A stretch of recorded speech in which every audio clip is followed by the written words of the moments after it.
원천징수랑 기타 주제 이렇게 돼 있는데 전부 다 하지는 못할 것 같은데 일단 원천징수는 끝낼 것 같아서 두 개를 드렸어요. 원천징수를 먼저 해보겠습니다. 맨 앞에 보시면 두 개를 써놨죠. 소득세 원천징수랑 법인세 이렇게 해놨는데 그 상황부터 설명을 드릴게요. 우리가 그 원천징수를 할 때도 있고 당할 때도 있어서 두 개를 써놓은 거거든요. 상황을 한번 다시 보죠. 저번에 한번 설명을 드렸는데 다시 한번 볼게요. 우리가 A라고 한번 해볼게요. 우리가 A 회사입니다. 직원한테 한번 월급을 줘볼게요.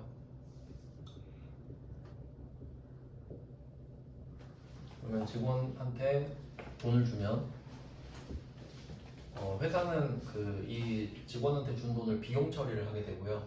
비용 처리를 많이 하면 이제 세금을 덜 내게 돼요. 번 돈이 적어지니까. 그리고 직원 입장에선 소득이 생기는 거죠. 참고로 그 세금을 이 원천징수가 세금이니까 세금을 언제 내는지 한번 말씀을 드리면 외울 필요는 없는데 그냥 참고만 하시면 돼요. 그 과세 대상이라고 있어요. 과세라는 건 세금을 부과한다는 소리거든요. 그러니까 국세청이 세금을 부과하면 그 사람은 세금을 내야 되는 거죠. 그러니까 과세 대상 이렇게 되는데 소득, 수익, 재산, 행위, 거래 이 5개거든요. 그럼 여러분이 알고 있는 걸 한번 여기 껴넣어 볼게요. 그러니까 외우라는 건 아니에요. 이해도가 그냥 높아지기 위해서 보는 겁니다. 첫 번째 소득. 소득의 주체는 크게 두 개가 있는데 개인, 법인. 그러니까 개인은 여러분 개개인을 말하는 건데 개인은 그 사람이 태어나면 부모님이 출생신고를 하잖아요. 그럼 그거 자체로 이제 그 개인 자체는 돈을 벌면 자연스럽게 세금을 내게 돼요. 그래서 개인은 뭐 민법상 자연인이라고도 하고 그래요. 근데 법인은 어때요? 삼성전자라는 법인을 생각해 보시면 삼성전자를 누가 낳진 않았잖아요. 그러니까 그냥 누가 회사 하나 만들어야겠다 하고 등기 쳐서 만든 거죠. 그러니까 법적인 인격이라고 해서 법인이거든요. 그러니까 법인도 사람 인자를 쓰긴 해요. 인격이라는 말을 쓰는데 근데 거기서 인격은 권리 의무의 주체를 말하는 사람으로 보는 거거든요. 그럼 그때 소득이라고 했을 때 개인이 돈을 벌면 소득세를 내고요. 법인이 돈을 벌면 법인세를 내요. 그러니까 누가 돈을 버느냐에 따라 세금 이름이 달라지는 거죠. 세율도 달라지고 구성도 다르고 복잡해요. 그럼 우리는 법인세를 내겠죠. 우리는 회사니까 법인이니까. 물론 개인 사업자도 있는데 지금 우리 시험에선 우리가 법인으로 나와요. 그러니까 적어도 우리 시험에선 우린 법인세를 내야 되는 거죠. 그러면 직원은 어떻겠어요? 우리 회사 다니는 직원. 내가 돈을 줬으니까 이 사람은 소득이 생겼죠. 그러면 소득세 내겠지 이제. 근데 문제는 이 사람이 소득세를 모른다는 거예요. 그게 문제가 되겠죠. 그럼 이때 소득이 가장 대표적인 거고요.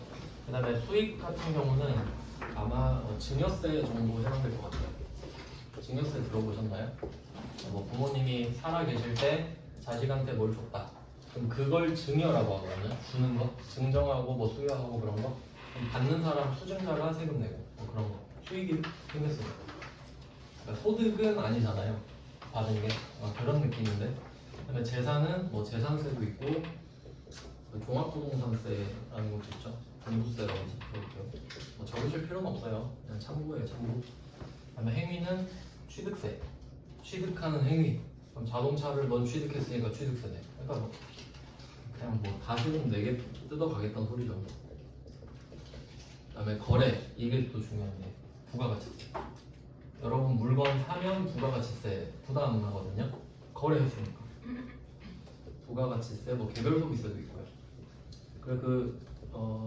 면세점 있잖아요. 면세점 가서 사면 싼 이유가 개별 소비세랑 부가가치세를 빼주거든요. 거래세라고 하거든요. 그런 걸. 그러니까 이런 느낌이에요. 근데 일단 우리가 그래도 참고사항 알고 있어야 될 거는 이 부분이랑 이 부분 정도 됩니다. 나머지는 필요 없어요. 그래서 이게 부가가치세를 전산회계 1급에서 살짝 다뤄요. 아주 살짝. 그리고 전산세무 2급에서는 소득세를 아주 살짝.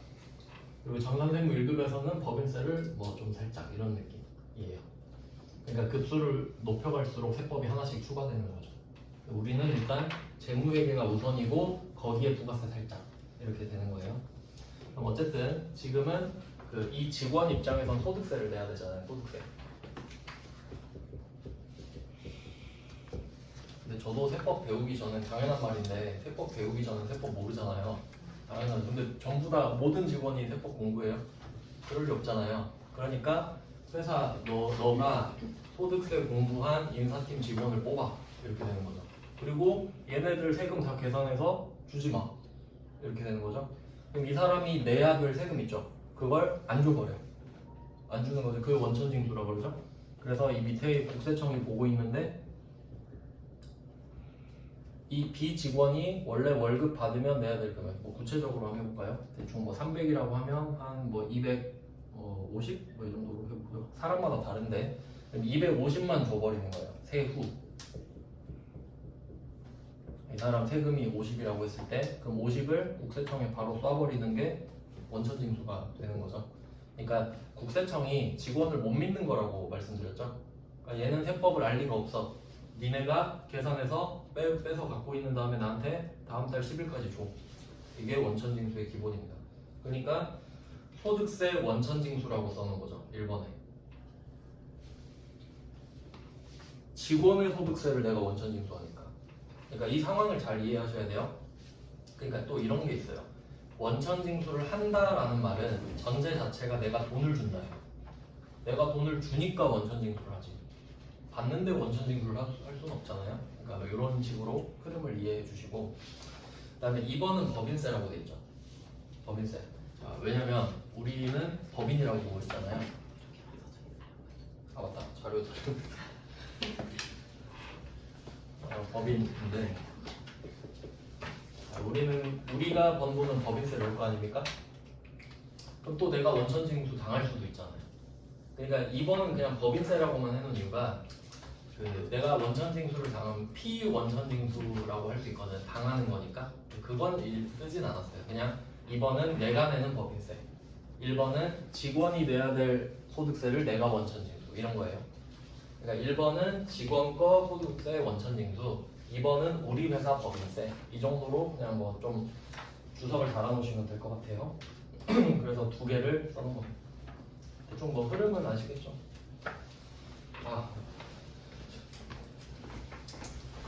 이래서 제때 오셔야 돼요. 깜빡해가지고. 자, 그러면 그 원천징수 1페이지부터 보겠습니다. 우리 직원에 대한 소득세를 한번 원천징수를 해보죠. 근데 또 생각해보면 방금은 이해를 돕기 위해서 우리 직원이라고만 했는데 회사가 우리 직원한테만 돈 주나요? 뭐 그러진 않잖아요. 그걸 다 넣어놨어요. 이제 하나씩 보겠습니다. 1페이지를 보시면 1번의 소득세, 여기다 뭐 다시 원천징수 옆에 좀 써두셔도 되겠죠? 제가 안 써놨네요. 1번은 소득세 원천징수, 그러니까 남의 소득세를 원천징수하는 상황입니다. 그리고 또 여기서 추가로 말씀을 드리면은 그 법인세 원천징수는 제가 안 써놨잖아요. 그 이유는 법인한테 돈을 줄 때는 원천징수를 안 하니까 그렇죠?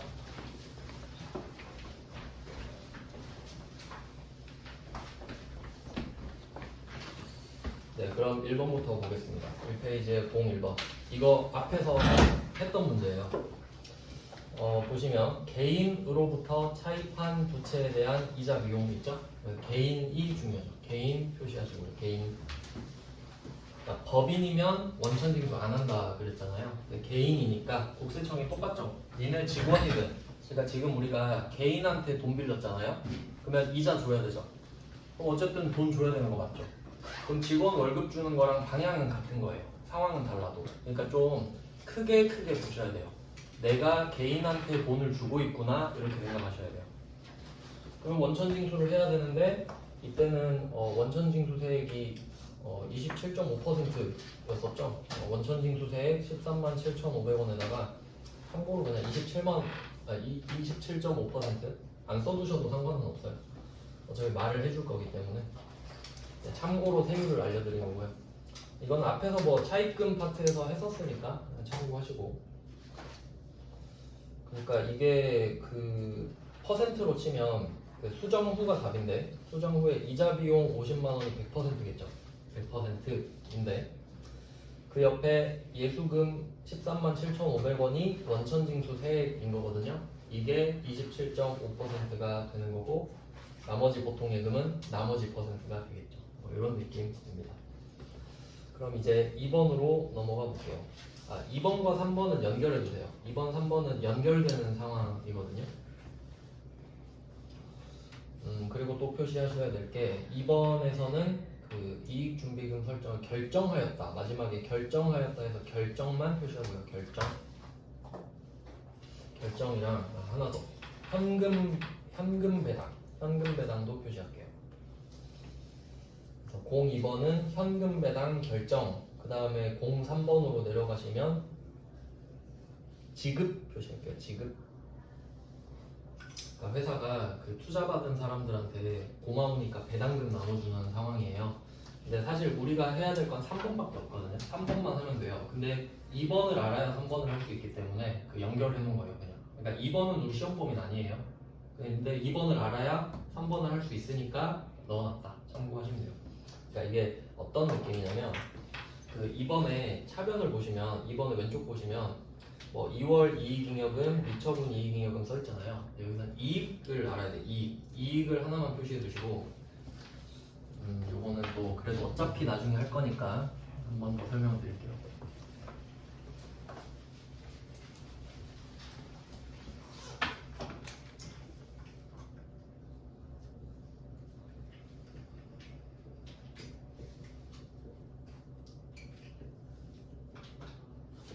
재무상태표 자산부채 자본이 있고요.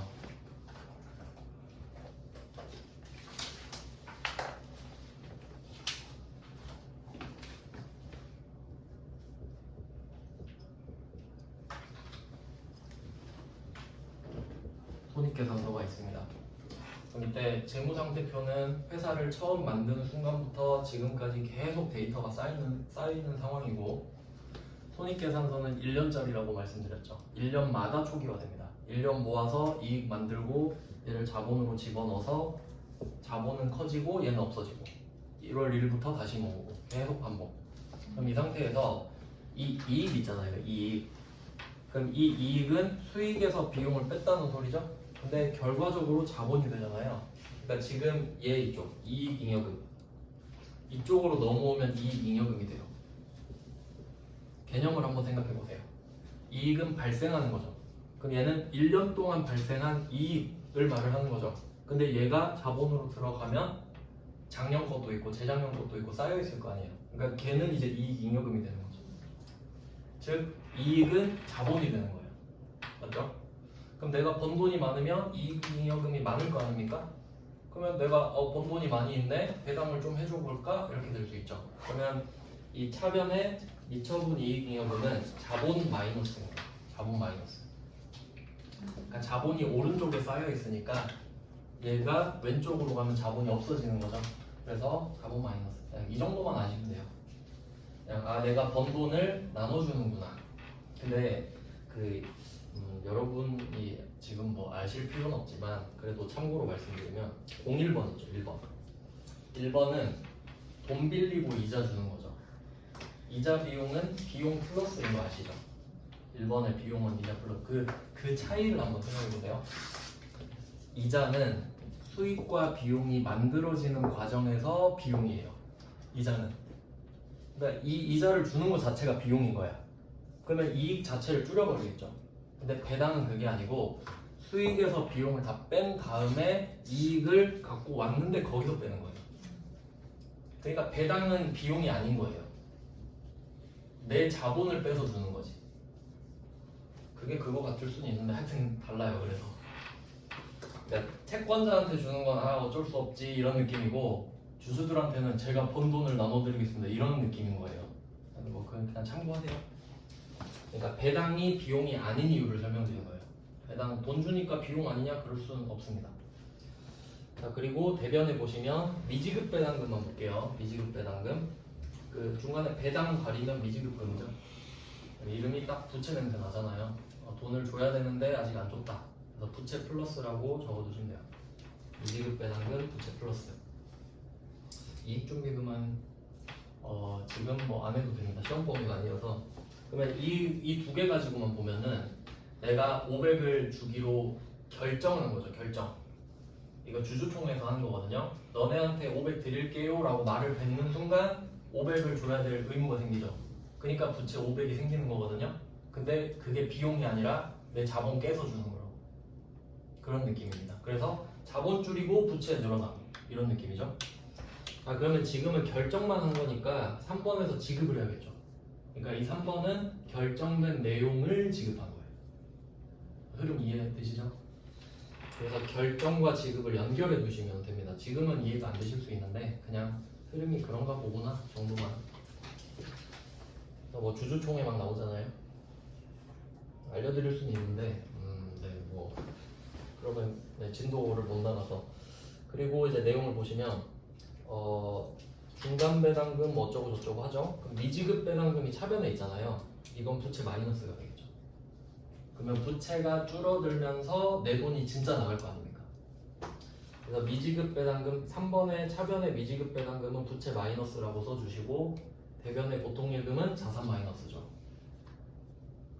그럼 이제 예수금을 한번 생각해 봅시다. 이게 그 1번에도 나왔던 원천징수세액인데 참고로 15.4%죠.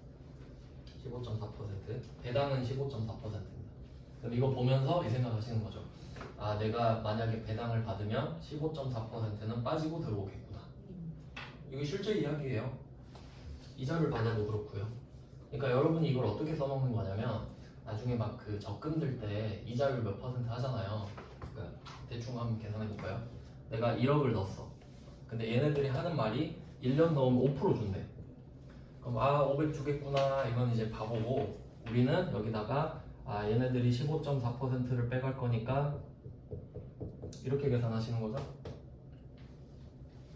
1이 100%니까 15.4%는 쟤네가 안 줄 거 아니에요. 그거 계산해서 실제 이자를 여러분이 모아주는 거죠. 맞죠? 그냥 500 주겠구나 하는 거 아니죠? 이게 실제로 배우는 거니까. 그래서 퍼센트를 참고로 알려드리는 거예요. 배당도 똑같다는 거죠. 그래서 15.4%를 빼고 줍니다. 예수금은 부채라고 써주시면 되겠죠. 왜냐면 이걸 그 세무서에도 내고 지방자치단체에도 내줘야 되니까 부채가 되는 겁니다. 그럼 이거 가지고 또 뭘 유추할 수 있냐면 그 3번 보시면 그냥 원천징수 세액 빼고 줘라 이렇게 돼 있잖아요. 이게 막 세무 1급 정도 가면은 이렇게 돼요. 우리 회사의 모든 주주는 개인이다. 같은 말이죠. 우리 회사 주주가 전부 다 개인이니까 전부 원천징수 하라는 소리예요. 근데 우리한테는 그런 세법 지식을 요구할 수 없잖아요 지금. 그러니까 그냥 이만큼 빼고 주세요 라고 하는 거예요. 차이 아시겠죠? 그렇겠구나. 그럼 만약에 이렇게 내면 어떻게 될까요? 3번 문제를 우리 회사 주주가 전부 다 법인이다. 그럼 예수금이 없어집니다. 보통 예금 1,000만 원을 주게 되는 거예요. 그러니까 세법을 모르면 회계를 못 하는 거야. 아시겠죠? 그러니까 이 틈틈이 좀 알려드릴게요. 나오면. 그러면 또 내용을 한번 보시면 1번은 내 채권자한테 이자를 줬던 상황이죠. 3번은 내 주주한테 배당을 주는 상황이죠. 근데 둘 다 개인이에요. 그냥 원천징수 하면 되는 거죠. 이유는 상관없어요. 세율만 고려를 해서 개인이면 원천징수를 한다. 이렇게 되는 겁니다. 왜냐면 이유는 아시죠? 국세청이 개인을 못 믿으니까. 이렇게 정리가 되는 거고. 그 다음 4번으로 가보죠. 자, 4번은 이제 강사를 불렀어요. 우리 회사에 강사를 특별 초빙해서 딱 하루만 좀 강의 좀 해주세요. 이럴 수 있죠. 근데 이 사람이 또 개인이네. 그럼 또 돈 주겠죠? 그럼 또 원천징수 하겠죠? 이렇게 된다는 거예요. 그러니까 이게 상황을 하나씩 외우는 게 아니고 크게 보는 거지. 개인한테 돈을 주면 원천징수를 하는구나. 하지만 차변의 명분이 다르니까 이름은 바뀌겠죠. 그래서 아까 이자 줄 때는 1번의 이자 비용, 3번은 미지급 배당금, 4번은 교육훈련비 이렇게 돼 있죠. 그리고 또 이걸 생각해 보세요. 교육훈련비라고 돼 있죠. 4번에. 그러니까 이게 이런 느낌이에요. 개정 과목을 찾는 건 제가 왓이 아니라 Y라고 했잖아요. 그러니까 이런 느낌이에요. 너 그 돈을 어디다 썼어? 그 돈 뭐야? 이렇게 하면 그거 강사료인데 이렇게 되죠. 이 돈을 쓴 이유가 강사료잖아요. 근데 아니 그거 말고 왜 강사 불렀냐고 우리 직원 교육시켜야지 이렇게 된 거죠. 이름 찾는 법 아시겠죠? 그러니까 강사료라는 건 없는 거예요. 왜냐면 Y가 아니니까. 강사를 왜 불렀는지 물어보지 그 강사를 불렀니라고 물어보지 않거든요. 그러니까 여기서 강사료는 교육훈련비가 되는 겁니다. 이런 느낌이에요. 그리고 또 교육훈련비 보시면 500번이라고 붙어 있는데 이유는 생산부서 직원이라서 그렇습니다. 생산부서 직원, 뭐 안전교육 이런 거 할 수 있잖아요. 그리고 또 영업부에서 뭐 영업교육을 할 수도 있겠죠. 그럼 그때는 800번 아니겠습니까? 500번이 제조원가고 800번이 판관비니까. 근데 어쨌든 이 사람은 강사고 아마 여기서는 8.8% 같거든요. 그러니까 여기 프리랜서 같은 경우는 3.3%가 있고 또 8.8%가 있고 뭐 그런데 여기서는 아마 8.8%일 겁니다. 뭐 그거는 중요하진 않아요. 어차피 빼고 주라고 할 거니까. 이런 내용이 있고요. 그리고 지금 왁구가 다 비슷하죠, 위쪽이랑. 그 다음 이제 5번으로 가보죠. 5번 문제랑 6번 문제는 연결해 두세요. 둘이 똑같은 문제입니다.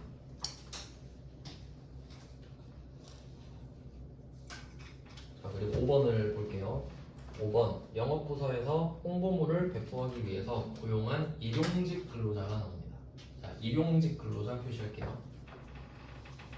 일용직 근로자는 일단 그냥 뜻만 보면 한 번 사용하는 직원이라는 뜻인데 이제 법적으로 보면 3개월 아래, 그러니까 3개월 이하로 고용하면 일용직이라 그러거든요, 보통.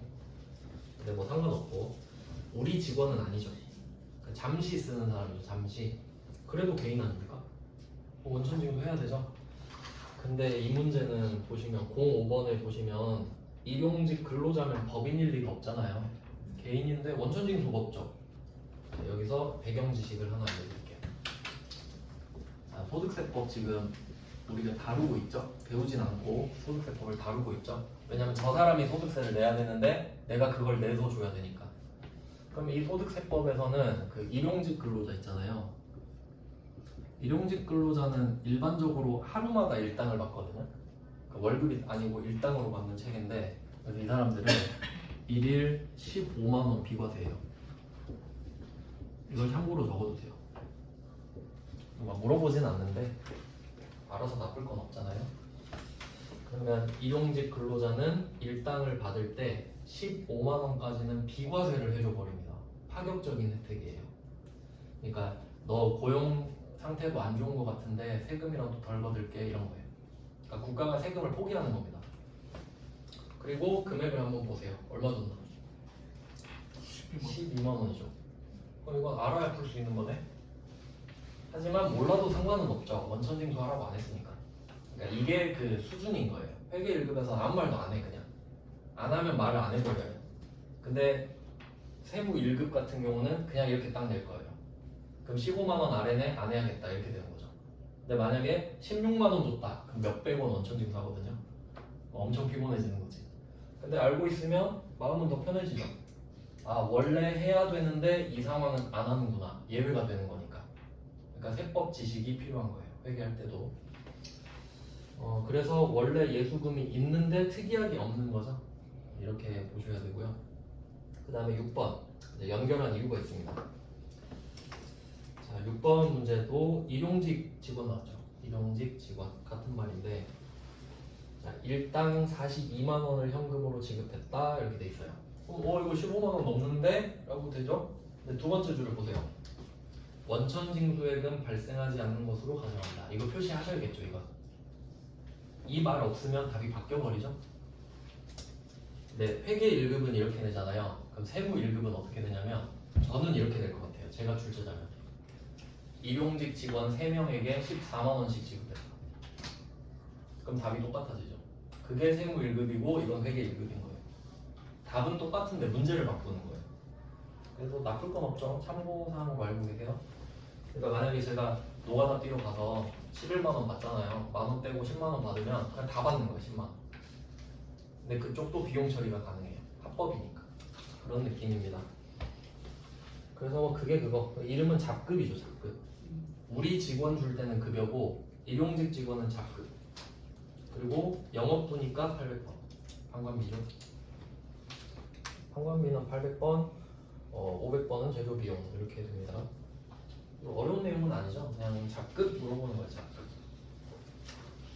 네, 다음 페이지로 가보겠습니다. 2페이지. 2페이지입니다. 이제 좀 현실감 있게 어차피 종이는 학원 종이 쓰면 되니까 그림을 위주로 많이 넣었어요. 많이 보던 거죠. 급여 명세서입니다. 이제 여러분 거도 보고 남의 거도 보고 막 해야 돼요. 이제 회사마다 이 구조가 조금씩 다르잖아요. 그러니까 원리는 같은데 그 왁구는 다르죠. 회사마다 조금씩. 그럼 이걸 어떻게 봐야 되는 건지 한번 그 느낌을 알려드릴게요.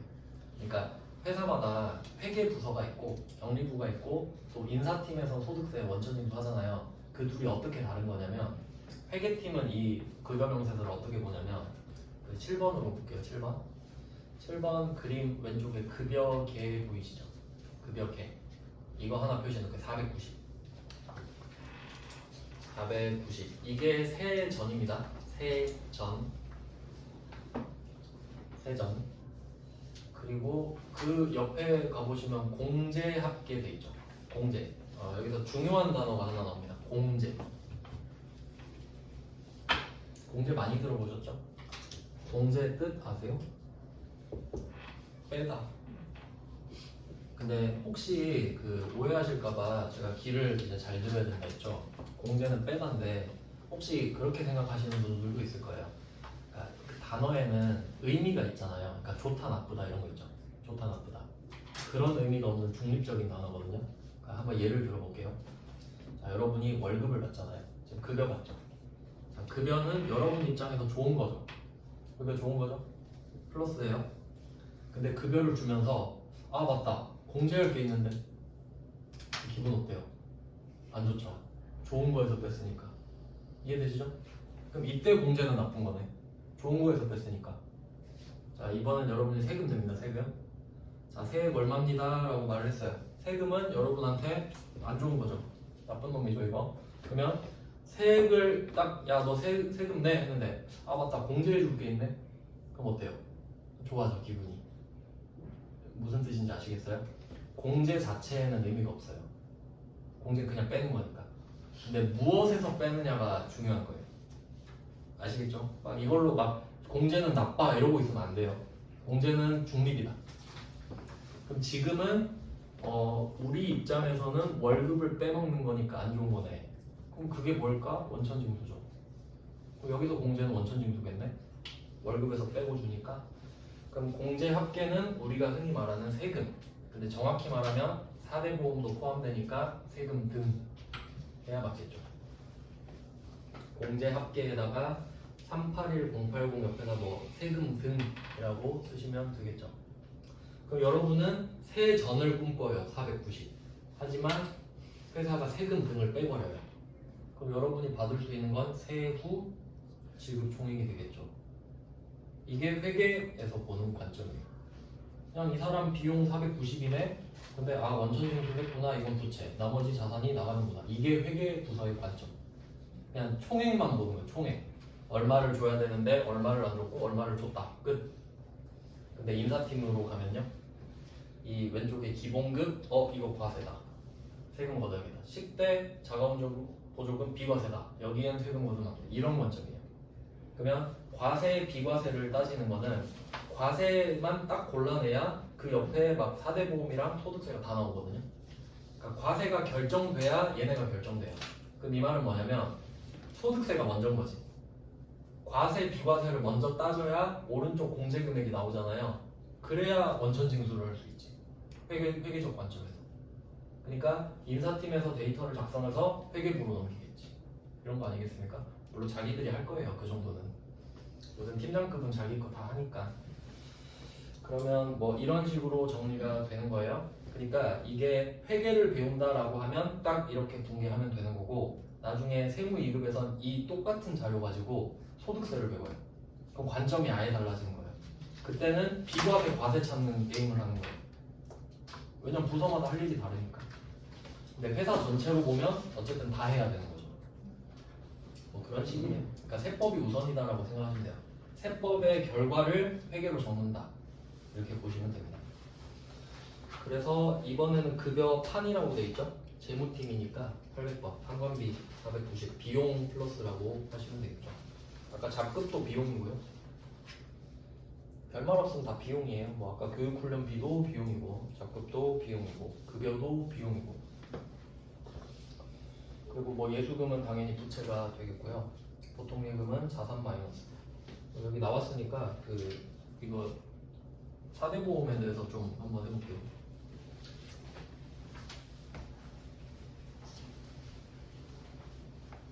이쪽이 좀 어렵거든요. 문제 내면 오답률이 좀 높아요. 근데 제대로 공부를 좀 하셔야 돼요. 그리고 이거 남의 일 아니잖아요. 왜냐면 내가 직원이거나 내가 직원을 쓰고 있잖아. 무조건 100%의 확률로. 그러니까 당연히 알아야 되는 겁니다. 그럼 한번 보죠. 여기서 소득세, 지방소득세 있죠. 두 개 묶어두세요. 소득세, 지방소득세.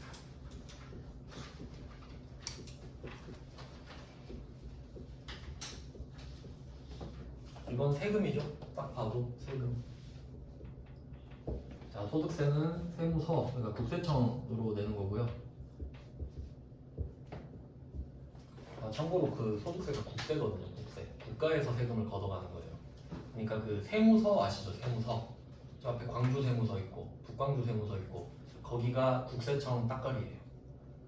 세무서로 돈을 갖다 주면 지방국세청으로 올리고 국세청으로 올려요. 그러니까 내가 세무서에 갈 일이 있다? 그럼 아, 나 국세를 내고 있구나 라고 생각하면 돼요. 그럼 지방소득세는 지방자치단체예요. 그러니까 여러분은 항상 세금 두 군데 내야 돼요. 소속이 두 개거든요. 대한민국 국민 그리고 어느 지역에 소속돼 있겠죠. 그래서 이렇게 세금. 그리고 이 세금을 이제 따로 나눈 이유가 뭐냐면 얘는 연말정산할 때 돌려받을 수 있어요. 연말정산. 일단 이렇게 나눠놓고 그리고 이제 4대 보험 가죠. 4대 보험. 국민연금. 국민연금. 유명무실이죠. 이름은 있는데 이제 우린 받을 수 없는 뭐 그런 국민연금. 건강보험.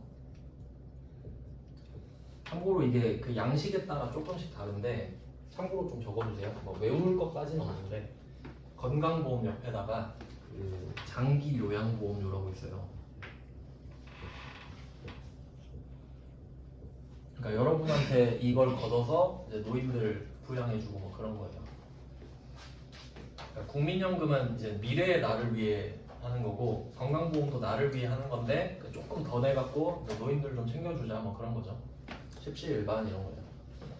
그래서 상황에 따라서는 이걸 언급을 해줄 때도 있고 안 해줄 때도 있는데 지금처럼 안 해주면 포함되어 있는 거고 해주면 그냥 묶어서 생각하시면 되는 거예요. 따로 한 개 더 있는 게 아닙니다. 얘 둘은 세트예요. 세트. 그 다음에 세 번째.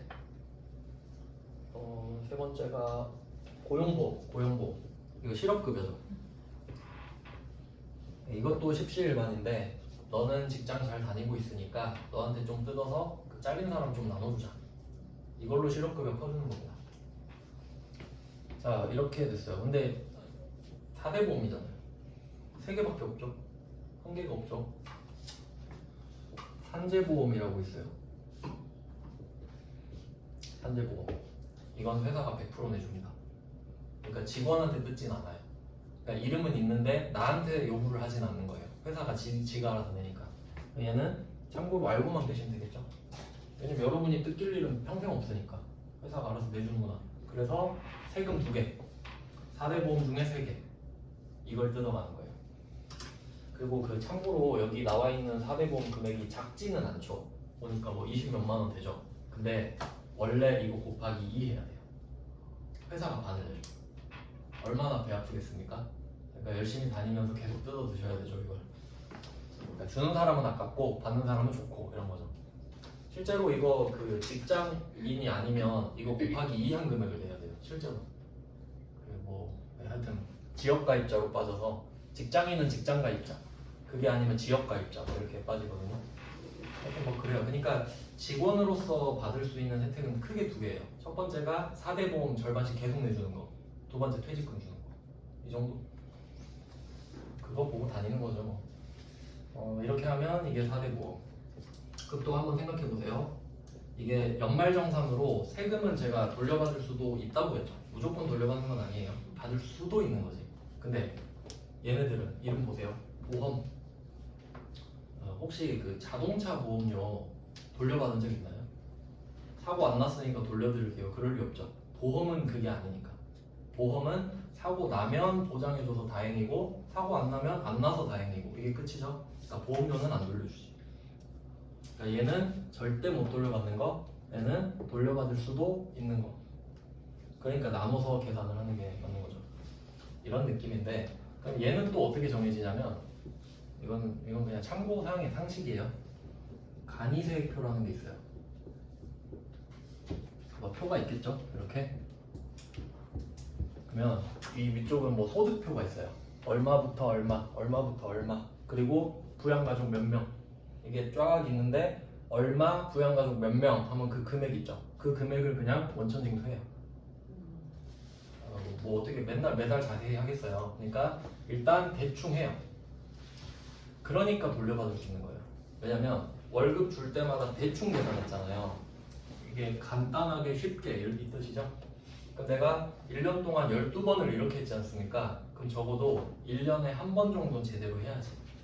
그러니까 이걸 가지고 연말이 되면 정확하게 한번 계산해 보자고. 간이세입표라는 말이 나오는 순간 정산은 예정돼 있는 거예요. 대충 했으니까 맨날 대충 할 수는 없잖아요. 평생 대충 하면 안 되지. 1년마다 한 번씩 제대로 정밀하게 계산을 합니다. 그럼 이제 나중에 가면은 병원비 쓴 거, 의료비, 그 교육비 뭐 이런 거 있죠. 그런 거 다 계산해서 예를 들어 볼까요? 내가 소득세를 이거 합쳐서 20만 원씩 12번 뜯겼다고 합시다. 1년 동안. 그럼 240을 낸 거잖아요. 근데 1년 동안 해서 계산을 해보니까 난 사실 200밖에 안 내. 정확하게 계산해보니까. 근데 난 240을 이미 냈죠. 그럼 회사가 국가에 말해줘. 얘는 200을 내야 되는데 제가 지금 낸 게 240이네요. 그럼 40 돌려줘요. 그게 연말정산 환급이에요. 근데 반대로 240을 뜯어갔는데 얘 계산해보니까 세금이 300이에요. 그러면 2월 월급에서 60을 빼고 덜 받을 수도 있는 겁니다. 무조건. 근데 이게 그 스킬이 좀 뭐가 있냐면 원천징수 이 간이세표에 의해서 결정된다 했잖아요. 이 퍼센트를 조정할 수 있어요. 자기가. 그래서 저는 120%로 했었는데 그럼 많이 뜯어가잖아요. 그럼 무조건 돌려받죠. 많이 뜯어가게, 그러니까 원래 100%만 뜯어가는데 세액표에 내가 120%라고 인사팀에 요청을 해놓으면 그 금액의 120%를 뜯어가요. 매달. 그러면 돌려받을 확률이 높잖아요. 많이 뜯어갔으니까. 기분 좋잖아. 그러면. 그리고 얘가 약간 적금 효과가 있다고요. 못 쓰잖아. 뜯어가니까. 그런 거 할 수 있어요. 보통 유부남들이 그거 많이 해요. 환급은 따로 통장 받고 그러니까 120%로 해주세요 해서 환급은 따로 아시죠? 그런 게 있어요. 이런 거 말아? 네, 아니. 네. 그냥 뭐 그렇습니다. 가능하겠죠. 그러니까 이게 그 막 회계 공부를 하는 게 아니고 그냥 상식이야, 상식. 그냥 그런 식으로 돌아가니까 이렇게 됐구나. 그럼 이 금액은 간이세액표에 나온 거구나. 이렇게 생각하시면 되겠죠. 그러니까 이 금액 산정은 아무나 할 수 있는 거예요. 연말정산이 어려운 거지 간이세액표 보고 쓰는 건 아무도 안 어렵잖아요. 그런 느낌입니다. 그러니까 그런 것만 할 수 있는 직원은 몸값이 낮겠죠. 그렇게 이제 결정이 되는 거라고요. 그 다음에 8번을 한번 보시면 8번 얘도 이제 한번 생각해 보시면 똑같죠, 구조가. 그럼 회계팀은 이거 보고 650 비용으로 잡으면 되겠네? 이 생각만 하고요. 또 이제 인사팀은 뭐가 과세지? 뭐 이런 거 생각하겠죠. 근데 여기 보시면 기본급이랑 상여가 있는데 상여금도 결국 회사 입장에서 비용이죠. 이름만 다릅니다. 근데 구분은 합니다. 왜냐면 그러니까 여러분이 그 회사를 경영한다 생각해봐요. 급여는 월급이거든요. 그럼 매달 얼마 주는지랑 상여로 따로 얼마 주는지를 구분해놔야 맞죠. 합쳐버리면 계산이 안 돼버리니까. 그러니까 그냥 상식적으로 생각하면 당연해지는 거예요. 왜 나누는지 생각을 하면. 그래서 둘 다 비용 맞겠죠. 여기는 그냥 상여금이 있어서 이 문제를 넣어봤어요. 두 문제는 똑같다고 보시면 되고. 그래서 지금 절대 잊으시면 안 돼요. 지금 이자 줬고 배당 줬고 강사 불러서 강사료 줬고 일용직도 불러서 줬고 우리 직원도 줬죠? 근데 다 개인이에요. 이거 다 똑같은 거예요. 세율만 달라. 그리고 예외는 어쩔 수 없죠. 잡급은 원래 예수금이 있어야 되는데 없는 거고. 그러니까 다 똑같은 거라고 보셔야 됩니다. 이렇게 정리를 안 하면 나중에 엄청 복잡해져요. 이제 3페이지로 한번 가보죠. 일부러 제가 이 그림을 많이 넣었거든요. 왜냐면 익숙해지셔야 돼서 그래요. 익숙해지셔야 돼서. 그러니까 이게 진짜 익숙한 게 무섭거든요. 그럼 9번을 이제 한번 또 보겠습니다. 자, 여기서는 그 옛날에 문제 좀 어려울 땐 이렇게 나왔거든요. 직원 2명 나오죠. 왼쪽, 오른쪽.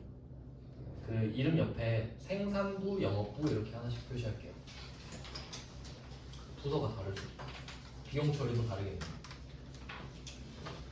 그러면 얘는 조금 더 복잡해지죠? 아무래도 한 명 거보단 2명 거가 더 어렵지 않겠습니까? 자, 그럼 얘는 딱 필요한 것만 제가 말씀드릴 테니까 걔만 표시하세요. 그리고 앞으로는 걔만 보여야 되는 거예요. 일단 우리는 회계팀이니까. 자, 일단 엄성철 왼쪽에 지급 내역에 지급액 180 이것만 표시하시고, 그리고 바로 오른쪽으로 가면 영업부 142만 원이죠. 이게 옛날 거라 월급이 작아요. 뭐 한 몇 년 됐네요. 한 10년 됐네. 자, 오른쪽에 142만 원도 표시합니다. 그럼 두 개 딱 나왔죠? 그럼 180은 500번 비용, 142는 800번 비용이겠구나. 이건 안 어려워요. 저 밑에 바로 보이시죠? 문제는 뭐냐면 원천징수액이에요. 자, 공제계가 따로따로 2명 있죠. 공제계가. 근데 한번 상식적으로 생각해봐요. 얘 것도 예수금, 얘 것도 예수금, 맞죠? 근데 얘 두 개를 따로 구분해야 될 이유는 있나? 어차피 내는 곳은 똑같은데. 그럼 두 개 합쳐서 적으면 되겠죠. 물론 따로 적으셔도 됩니다. 따로따로 적으면 컴퓨터가 더 해줘요. 그러니까 혹시 나는 이거 귀찮은데 그럼 2번 입력하셔도 돼요. 근데 그냥 합쳐져 있죠, 금액이. 그래서 얘는 그 왼쪽에 공제계 158840 얘랑 왼쪽에 공제계 158840이랑 오른쪽에 공제계 117400 있죠. 얘 두 개를 연결하세요. 연결. 그리고 아래쪽 예수금으로 화살표를 쏴주시면 됩니다.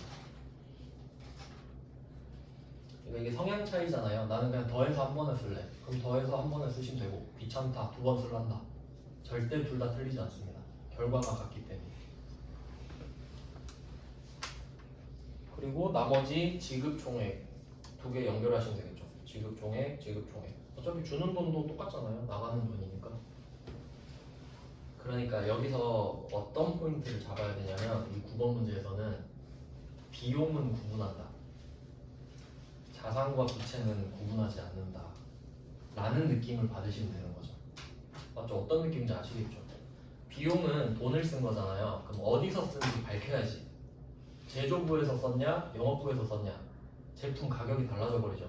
그러니까 비용은 구분을 해야 되는데 부채나 자산은 어차피 우리 회사 돈 들어오는 거고 우리 회사 돈 나가는 거죠. 그럼 그걸 두 번 이렇게 뺄 필요는 없는 거잖아요. 그러니까 합치는 거지. 이제 앞으로 이런 패턴을 계속 보시는 거죠. 비용은 나누고 나머지는 안 중요하구나. 자, 그 다음 10번으로 가보겠습니다. 이게 진짜 옛날 문제인데 그냥 그 가불금 때문에 하나 넣었어요. 가불금만 표시해두세요. 뭐 문제든지 아니면 표 안에든지. 자, 가불금 있습니다. 일단 얘는 표시만 해놓고 이 문제도 한번 데이터를 분석을 해보죠. 자, 급여랑 상여금은 따로따로 합니다. 그러니까 둘 다 800번인데 이름을 달리하는 거죠.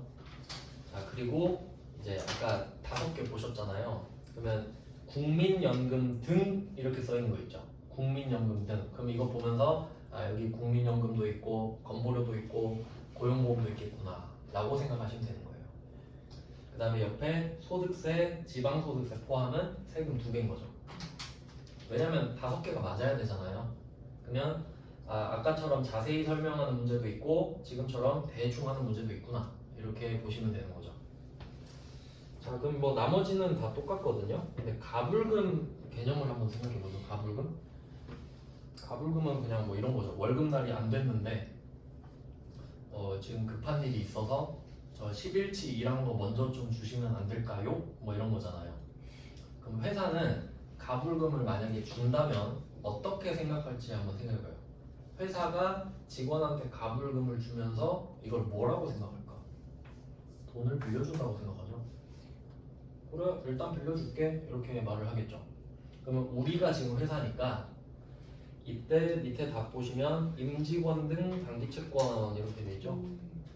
원래는 이게 이름이 주임종 막 이랬어요. 주주, 임원, 종업원, 당기채권. 그러니까 특수관계인 채권이에요. 그러니까 이게 이 느낌은 이자를 받으려고 빌려주는 게 아니라 그냥 우리 사람들 필요하니까 빌려준 거다 이렇게 좀 구분하는 거거든요. 대여금은 이자 받으려고 빌려주는 거고. 그래서 얘는 그러면 여러분이 가불금을 빌려줄 때 대여금처럼 처리를 했잖아요, 자산으로. 그러면 한번 생각해봐요. 이 사람한테 월급을 주고 나서 야, 너 그 가불금 지금 줘 이러겠습니까? 안 주면 되지. 그냥 야, 그거 가불금 까고 줄게 하면 되죠. 그 사람 의지가 아닌 거예요. 그러니까 임직원 등 당기채권은 자산의 마이너스가 되는 거죠. 왜냐면 이제 대여금은 사라졌잖아요. 그럼 대여금을 사라지면 돈을 받아야 되죠. 대신 돈이 안 나갔잖아. 그러니까 원래 그 보통 예금이 260이 나가야 되죠. 근데 그 대여금을 받은 셈 쳐서 돈이 안 나가 버렸잖아요. 그러니까 대여금이 감소하면서 자산 감소를 줄여준 거지. 어차피 그게 그거 아닙니까? 그러니까 이런 건 한 번씩 생각해 보시라고 썼어요. 이것도 10년 전 문제예요. 그냥 그럴 수 있겠구나. 그러니까 모든 상황을 다 한번 생각해 보시라고 넣어놨습니다. 이렇게 해놓고 여기까지 해놓고 한 10분 정도 쉬고 이어서 볼게요.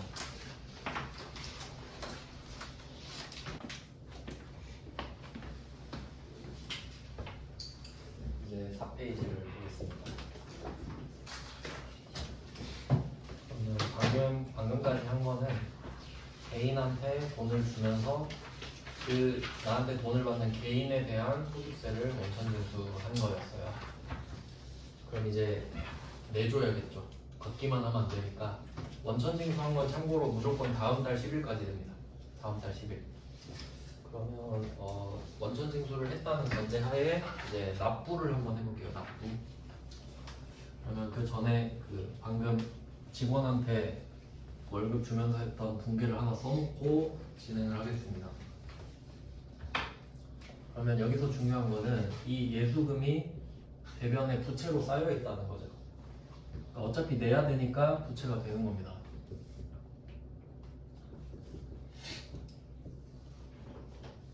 그리고 또 생각하셔야 될 게 뭐냐면 예수금이라는 개정 과목은 5개로 구성된 거예요.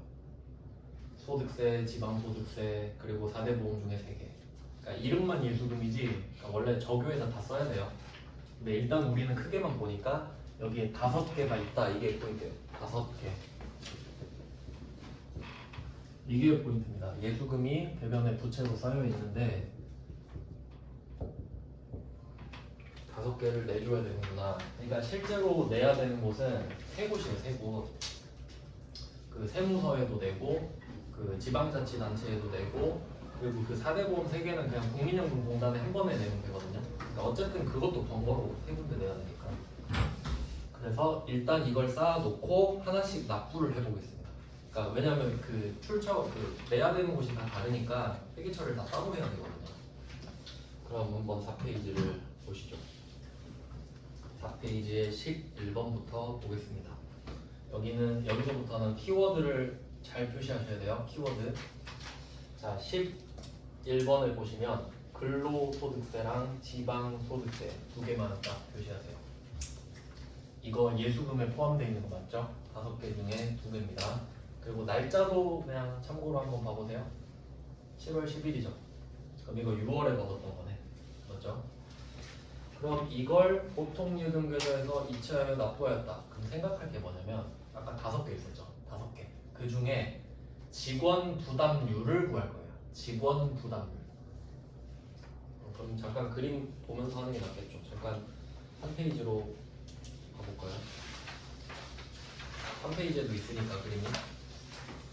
거기서 9번 문제를 보시면 공제 내역 있잖아요. 공제 내역. 여기서 소득세, 지방소득세 이 2개가 세금 라인인데 이거 혹시 세금을 회사가 대신해 주나요?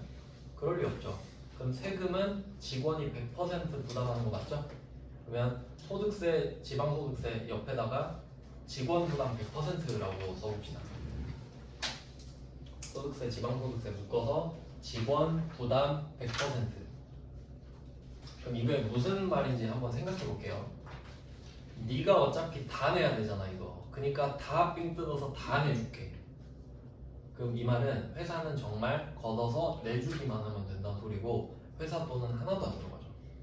그럼 그냥 퍼다 나르면 되네. 그러면 회사가 이 사람 거 세금 대신 내줄 때 기분이 어떨지 생각해 볼게요. 아 귀찮아. 계좌이체 끝. 아까운 건 없죠. 왜냐면 얘 거 뜯어서 줬으니까 내 돈은 안 내잖아요 회사 입장에서. 그게 직원 부담 100%란 소리예요. 맞죠? 그러니까 직원 부담 100%면 아무 감흥 없죠. 그냥 뭐 내면 되지 뭐 끝. 자 근데 밑에 국민연금 건강보험 이 두 개 묶어서 직원 부담 50%라고 쓰겠습니다. 국민연금 건강보험은 직원 부담 50%. 고용보험은 50% 이상이거든요. 그러니까 조금 더 내요 회사가. 산재보험은 회사가 아예 다 내고. 그럼 대충 절반보다 좀 더 내주는 거네. 그러면 이건 어떨까요? 국민연금을 이 사람한테 10만원 삥을 뜯었어요. 근데 실제 될 때는 20을 내요. 좀 10만원 아까워 이러겠죠. 그러니까 그걸 이해하셔야 된다는 거예요.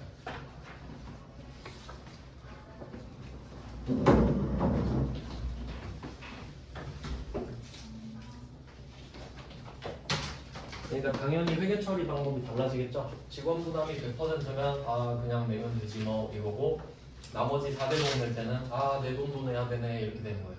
회계 처리가 완전 다르죠. 그러니까 이름을 하나씩 확인하라고 말씀드린 거예요. 그러니까 이 부분이 어렵다고 말씀드린 이유가 이겁니다. 이 과정을 이해해야 분배를 하거든요. 모든 상황이 그렇지만 상황을 이해하지 못하고 문제를 푸는 건 외우는 것밖에 안 돼요. 그럼 이제 다시 4페이지로 가셔서 여기다 또 적어야 돼요. 그 11번에 근로소득세, 지방소득세, 직원부담 100% 한 번 더 쓰셔야 되죠.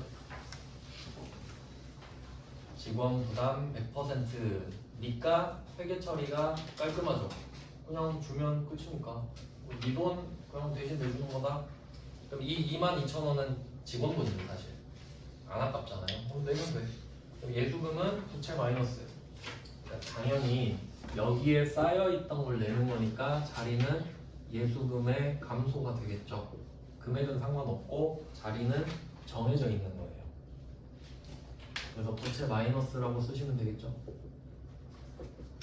그러니까 내 부채가 없어진 대신에 너한테 줄 돈을 얘한테 줄 거다 이거잖아요. 그러니까 결국 난 손해보는 게 없지. 너한테 줄 거를 얘한테 준 것 뿐이니까. 시차가 있는 거죠. 시차. 주는 금액은 똑같은데 월급날에 먼저 주고 다음 달 10일에 따로 주는 거니까 시차만 있는 겁니다. 그 다음은 12번을 보시죠. 12번. 12번은 건강보험료를 표시하시면 되겠죠. 건강보험료. 이건 아까 50%인 거 확인하셨죠?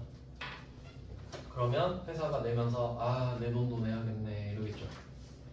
그럼 직원한테 삥 뜯은 게 34만 원이겠죠. 왜냐하면 68만 원 중에 직원 부담이 50%니까. 그래서 여기는 표시만 하면 되죠. 건강보험료 중 50%는 회사 부담분. 그럼 당연히 반대로 직원이 50%를 부담했겠죠. 그러니까 내 돈도 추가로 더 나가는 겁니다. 그리고 여기서는 복리후생비로 처리한다라는 말이 있으니까 복리후생비로 처리하면 돼요. 그리고 그 복리후생비의 원래 본질을 한번 생각해 보시면 이제 복리라는 게 직원들 기분 좋으면 복리후생비잖아요. 그러면 4대 보험료를 회사가 내주는 건 원래 복리후생비가 맞죠. 그러니까 원래 이거 직원 월급 더 주는 거예요. 맞죠? 그렇게 생각하면 원래 실제로 그래요. 세법 계산할 때 그렇게 합니다. 근데 비과세로 처리해버리거든요. 회사한테 이만큼 돈을 더 받았지만 비과세니까 여기에 대한 세금은 우리가 따로 안 내요. 그러니까 완전 복지가 되는 거지. 근데 여기서는 그냥 복리후생비 쓰라고 했으니까 쓰는 겁니다. 그러니까 우리가 이걸 외울 필요는 없어요. 건보료는 복리후생비다 그렇게 외우는 거 아니에요. 언급해 줄 겁니다 항상. 그래서 50%라고 써도 돼요. 그 34만 원 각각 뒤에. 그리고 예수금은 직원 이렇게 쓰고 예수금에는 항상 직원이라고 써주시면 돼요. 왜냐면 직원한테 빙 뜨는 게 예수금이니까. 그럼 회사가 지금 직접 내는 건 우리 입장에서 비용이죠. 복리후생비는 비용. 생산직 직원이니까 제조 500번이고. 흐름이 이해가 되시죠? 이 부분이 정말 중요하거든요. 왜냐면 이건 어느 회사나 하잖아요. 무조건 하잖아요. 한 달에 12번씩. 그러니까 가장 기본적인 거죠. 그 다음은 13번입니다. 13번 이제 2명짜리도 한번 해봐야죠. 2명. 자, 고용보험료 표시해 주시고요. 고용보험료 표시하고 대충 보시면 회사 부담금이 더 큰 거 보이시죠? 그러니까 얘네들은 50%로 내면 거짓말이 돼버리거든요. 그러니까 이렇게 줘버린 거예요. 그러면 회사 부담분 합계 이 부분 이건 따로 해야 되는 게 이건 그 표에서 이렇게 표시해야 됩니다. 직원 부담금은 어차피 부채죠. 그러면 27만 원 합계 하나만 표시하시면 되는 거예요. 자산 부채는 합쳐서 해버리니까. 근데 회사 부담금은 비용이죠. 근데 보니까 직원 둘이 소득이 달라요. 그럼 합계 쓰면 안 되죠. 500, 800으로 쪼개야 되니까. 그래서 회사 부담금은 21만 1,000원 요거랑 11만 500원을 따로 표시하셔야 되는 겁니다. 원리 아시겠죠? 비용은 출처를 구분한다. 자산과 부채는 구분하지 않는다. 이런 겁니다.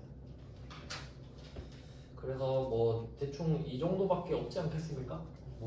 그러니까 여기서 2명을 꼭 해봐야 되는 이유가 막 100명이어도 부서가 어차피 500, 800으로밖에 안 나눠지잖아요. 그러니까 2명은 꼭 해봐야 되는 거예요. 어차피 100명 하는 거랑 2명 하는 거랑 똑같으니까 1명과 2명은 차이가 큰 거예요. 복수가 돼버리니까. 그래서 이 부분도 뭐 따로 표시해 두실 거면 예수금은 직원 여긴 퍼센트를 적을 수가 없겠죠. 이런 느낌이구나 라고 보시면 되고 여기선 보험료로 처리하라고 했으니까 보험료죠. 그러니까 꼭 말을 해줍니다. 그러니까 이름을 외우는 건 아니다 라고 생각하시면 돼요. 근데 기본 베이스는 복리후생비가 맞죠. 왜냐면 보험료라고 쓰려면 실제 회사가 그 보험 혜택을 받을 때 보험료라고 쓰는 거거든요. 뭐 그냥 쓰라고 하면 써야죠. 뭐 우리가 갔을 때 사수가 시키는 대로 해야 되잖아요. 그 다음에 이제 5번 5페이지구나 5페이지 이제 국민연금보험료 국민연금만 표시하시면 되겠죠. 국민연금 일부러 이것도 넣었어요. 현장감 있게 여러분이 실제로 보셔야 되는 영수증이에요. 그리고 얘는 또 재밌는 옵션을 하나 더 넣었는데 여기 영수증을 보시면 실제로 한번 생각해보세요. 실제 상황이라고 그 안에 그 중간쯤에 보시면 납부기한이라고 써있습니다. 납부기한 이거 한번 표시해볼까요? 납부기한 이게 세법에서 되게 중요한 말인데 일단 기한을 알려면 기간부터 알아야 됩니다. 기간. 자, 기간은 날짜가 2개 있어야 돼요. 기간은 왜냐면 사이 간자를 쓰잖아요. 그러면 이 날짜와 이 날짜 사이죠. 기간은 그러니까 기간이라고 하면 뭐 A에서 B 이런 느낌으로 표기를 하게 돼요. 어렵지 않죠? 자, 그러면 기한은 뭐냐면 기한은 한이 끝이거든요. 한계, 한도 할 때. 그럼 마지막 날이겠지. 기간의 끝날이 기한입니다. 그래 한번 생각해봐. 상식적으로 우유 사면 소비 기한 써있죠. 날짜가 1개 써있어요? 2개 써있어요? 2개 써있나? 1개죠. 그냥 소비 기한이니까 기한이면 1개겠지. 맞아요? 기간이면 2개겠지. 볼 필요도 없다니까. 그냥 한 간 이걸 보면 되는 거예요. 그러니까 기한은 기간이 있다는 전제 하에 마지막 날이에요. 그럼 기한이 왜 중요하냐면 세법에서는 기한이 지나면 가산세가 붙어요. 약속을 안 지켰으니까. 연체금도 마찬가지죠. 여러분도 휴대폰 요금 밀리면 연체 가산금 붙죠. 그게 기한이잖아요. 기한이 다음 날에 붙잖아요. 그러니까 기한이 중요한 거예요. 그럼 결론은 지났냐 안 지났냐. 오늘 9월 10일이죠. 딱 마지막 날이네. 지금 오늘 내고 있죠 지금. 그러면 그 밑에 보시면 납기 후 금액 있죠. 2266000. 그럼 이 금액은 나랑 상관없는 거네. 그럼 우린 얼마 내야 돼요? 220만 원 내야지. 왜냐면 이건 납기까지 금액이니까. 이거 그 자동차 과태료 날라와도 이거 붙어 있어요. 빨리 내면 20% 깎아주잖아요. 주차로 제가 많이 걸려가지고 바로 내면 20% 깎아주고 늦으면 100%죠. 뭐 그런 느낌이에요. 그러니까 일부러 이거 겁주려고 이런 거 내는 겁니다. 날짜가 안 지났는데 혹시 지난 거 나올 수도 있잖아요. 그럴 리 없는데 혹시 이제 가산세 나온다고 하면 가산세는 그냥 세금과 공과 이렇게 참고로 적어둘게요. 가산세는 뭐 세금과 공과라는 그 개정 과목이 있어요. 그러니까 세금이랑 공과금이란 소리죠. 혹시 넘으면 그럴 리 없는데 그러니까 만약에 오늘이 9월 11일이다 그럼 답이 달라져 버리죠. 하루 차이로 답이 달라져 버리는 거예요. 그러면 어떻게 되냐면 그럼 우리가 여기에 추가적으로 66,000원을 더 내는 거죠. 3%인데 66,000원은 세금과 공과 이렇게 되는 거죠. 그리고 현금이 더 나가겠죠. 보통 일은 어렵지 않죠? 근데 그렇게 낼 일은 없어요. 그러니까 이렇게 해놓고 일부러 납기 전으로 하게 돼 있으니까. 그리고 이걸 또 생각해 보시면 국민연금은 아까 직원 부담 50%였죠. 그러니까 예수금이 절반인 거예요. 무조건 직원 거는 예수금이잖아요. 그리고 나머지는 뭐 2명인가 보죠 지금.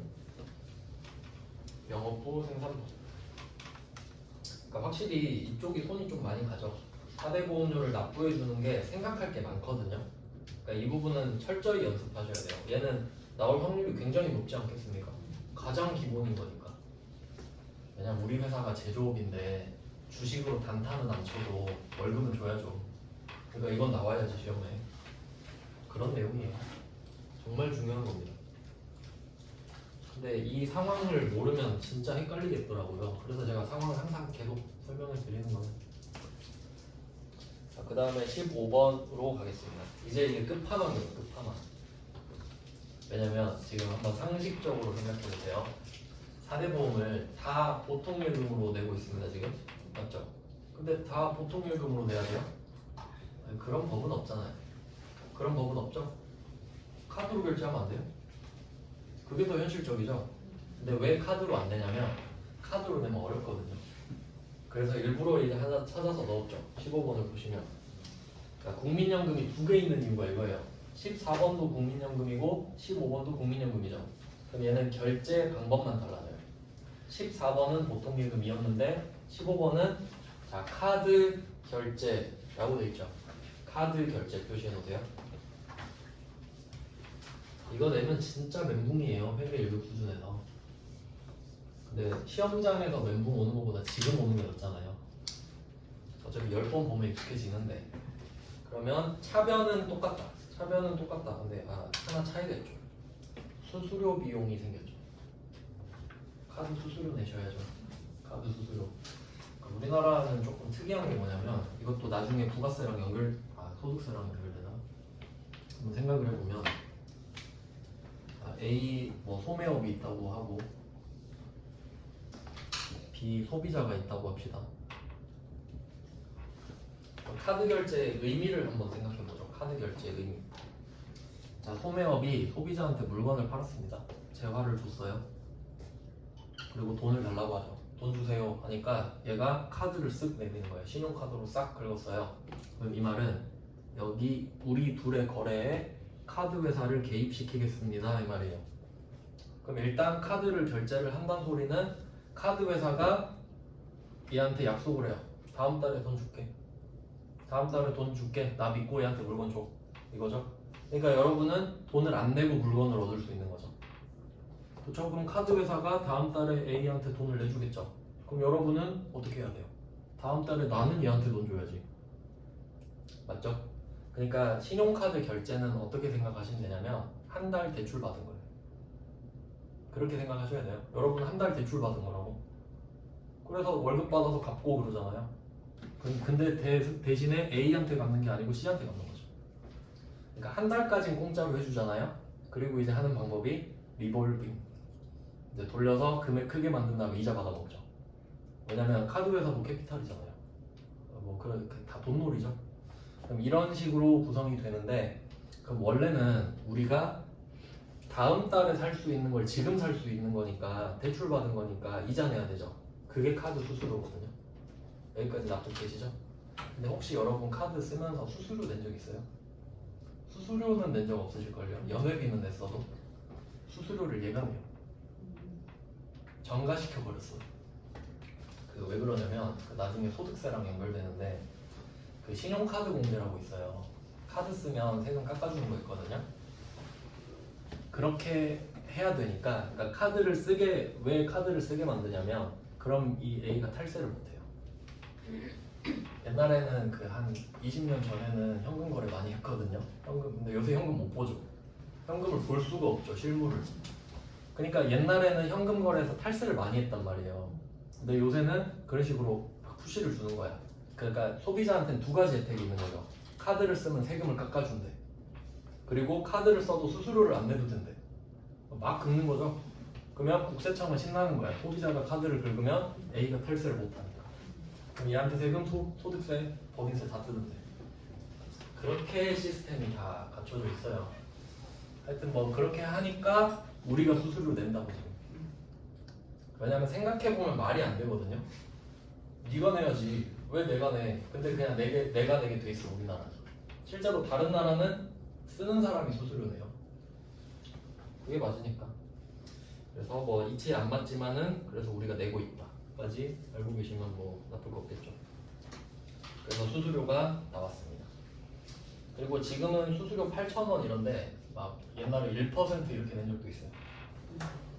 그럴 수도 있겠죠. 당연히 금액의 1%뭐 퍼센트로 붙으니까. 그래서 그 금액까지 카드 회사한테 줘야 되는 거 맞죠?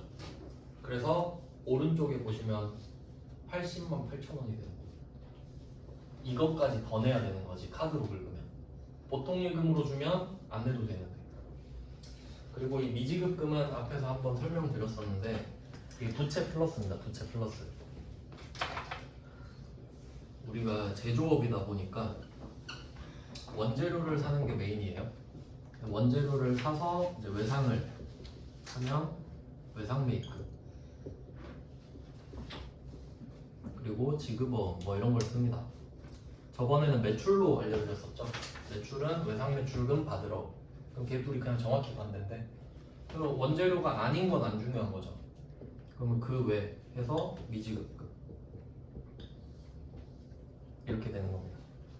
그래서 지금 카드 결제를 했다는 것 자체가 외상인 거잖아요. 지금 돈 안 주니까. 그럼 일단 외상인데 원재료가 아닌 거죠 지금. 사대보험은 원재료 아니잖아요. 그러니까 미지급금 확정 된 상태로 너 누구한테 이 돈 줘야 돼? 하니까 카드 회사 이렇게 되는 거죠. 카드로 쓰니까 이게 복합적 지식이 이제 필요한 거예요. 그래서 15번은 주의하셔야 되겠죠. 그리고 비교적 최근 문제니까 작년 문제니까 또 나올 수도 당연히 있습니다. 그래서 15번이 제일 중요하다고 생각해요. 저는 제일 어려우니까. 왜냐면 근로소득세는 아무도 안 틀릴 거 아니에요. 예수금 보통 예금인데.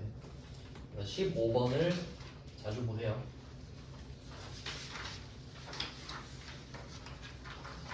자, 이렇게 하면 소득세가 끝났죠. 그러면 그 1번의 소득세는 정확히 이제 나중에 보면 여러분 헷갈리실 거니까 그러니까 너 개인의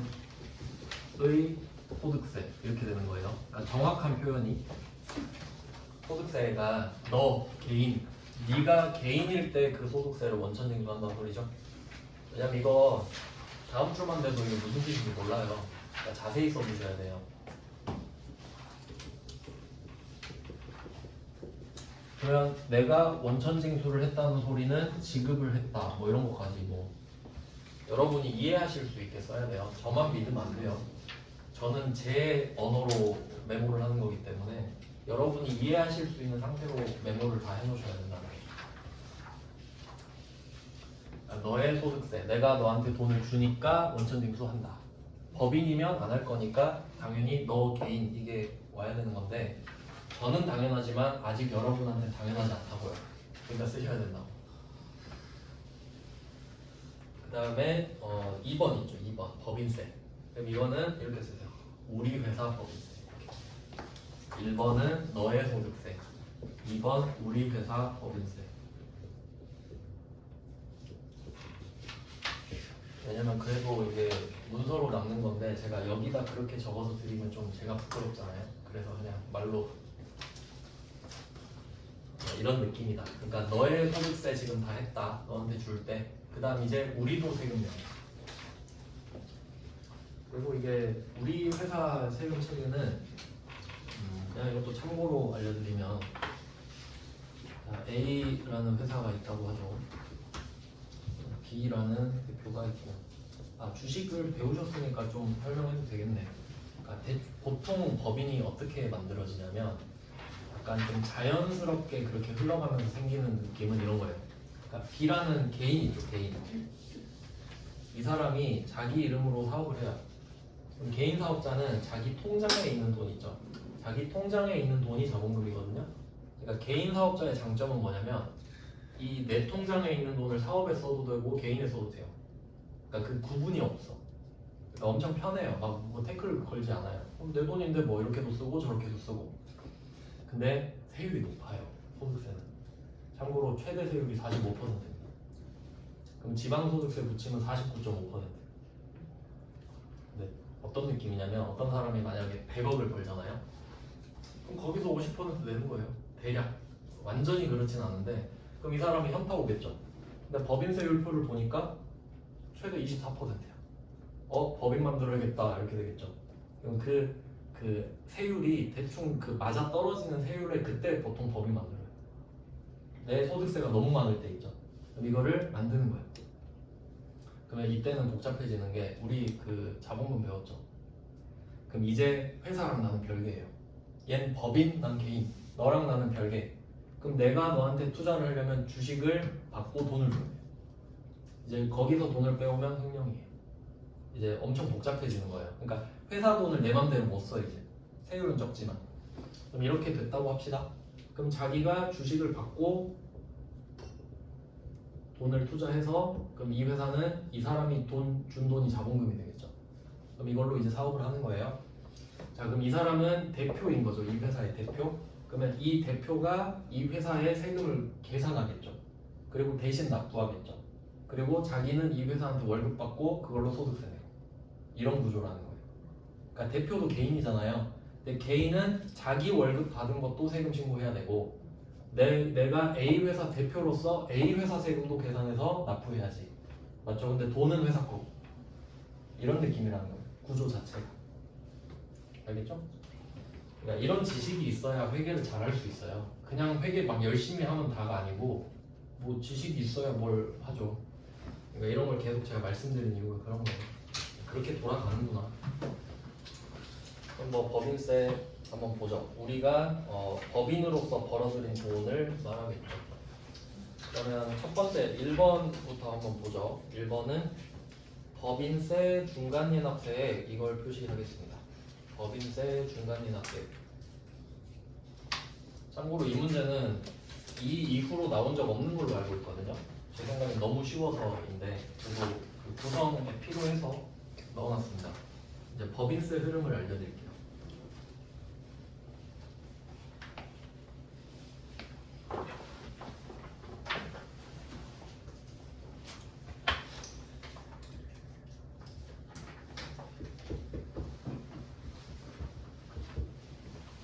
이게 그 좀 법이 다 달라서 좀 복잡한데, 그러니까 우리가 그냥 먼저 전체 상황을 말씀드리면 우리가 회사예요. A 회사예요.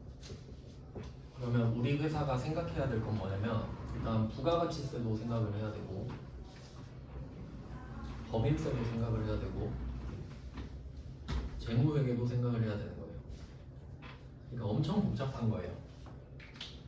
회사는 하나지만 세 개를 하고 있어야 되거든요. 왜냐면 다 해야 되니까 어쨌든. 그러면 이 부가가치세 법인세를 반영한 걸 재무회계에 넣는 거거든요. 이런 느낌인 거죠. 그러면 지금은 일단 법인세인데, 자, 부가가치세 같은 경우는 누구에게나 똑같은 기간을 주거든요. 그러니까 1월 1일부터 12월 31일로 딱 정해놔요. 그러니까 누구나 똑같은 기간에 신고해야 돼요. 근데 법인세는 자기 마음대로 정할 수 있어요. 그러니까 어떤 회사는 4월부터 3월 이렇게 하는 회사도 있어요. 기간을. 자기 마음이에요. 근데 우리는 그냥 별일 없으면 1월 1일부터 하는 게 좋겠죠. 그렇다 치고 알려드려야 되는 건 맞으니까. 그러니까 바꿀 수는 있는데 안 바꾼 거예요. 그냥 일반적으로 가는 겁니다. 자, 그리고 이 1년 동안 벌어들인 세금을 내년 3월까지 신고 납부해요.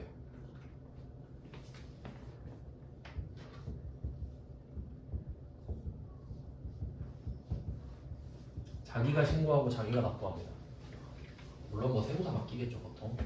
이렇게 해서 그러니까 24년도 거 수익은 지금 다 계산이 됐을 거 아니에요. 25년이니까. 그러니까 그걸 저번 3월까지 다 신고를 했던 거죠. 법인들끼리. 이런 내용. 그러니까 세무사들이 1, 2, 3월에 엄청 바빠요. 법인세 때문에. 1월에 부가가치세도 있고. 상반기는 거의 죽어요. 근데 하여튼 이렇게 해놓고 근데 또 국세청 입장에서 법인마다 다 세금을 거둘 수 있잖아요. 3월 되면. 근데 국세청 입장에서는 어차피 똑같은 세금을 걷는다면 두 번으로 나눠서 걷는 게 이득이에요. 뭐 한번 예를 들어볼까요? 이 회사가 1년 동안 1억을 내야 된다 합시다. 그러면 1년을 기다렸다 1억을 걷는 것보다는 중간에 한번 끊어가지고 야 너 먼저 5천 내라. 그리고 나중에 5천 더 내. 이렇게 하잖아요. 그러면 이 5천을 토스뱅크에 넣어봐요.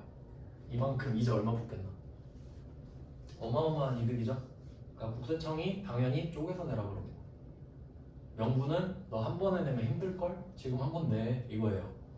우리 생각해주는 건 아니에요. 고양이 쥐 생각이지. 그러면 절반을 쪼개서 1월부터 6월 30일 거를 먼저 한번 내라 그래요. 2달이고요. 2달. 1년이 3달이니까 6개월은 내가 2달을 주겠다. 아주 후한 척 하는 거죠. 이런 식이에요. 그리고 날짜를 한번 보세요.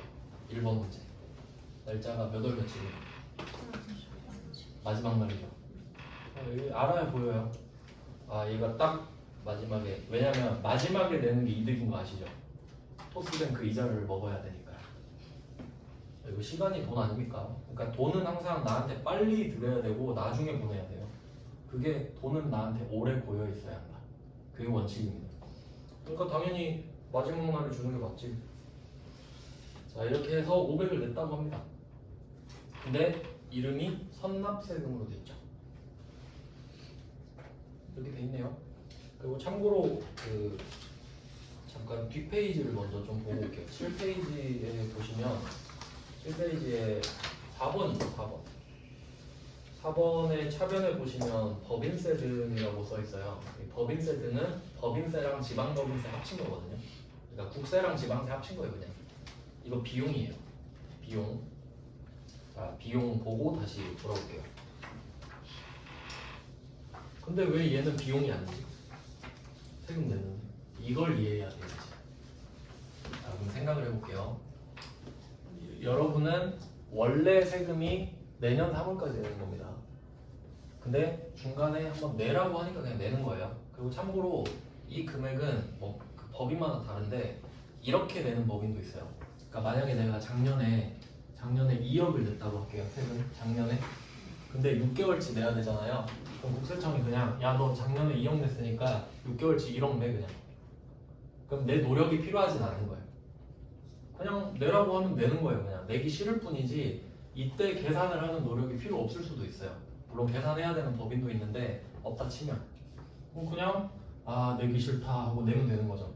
근데 여기서 포인트는 뭐냐면 얘가 1억을 내라고 해서 우리가 8월 31일에 1억을 냈죠. 근데 중요한 건 아직은 내가 우리 1년치에 대한 세금이 얼마인지 안 궁금해 지금.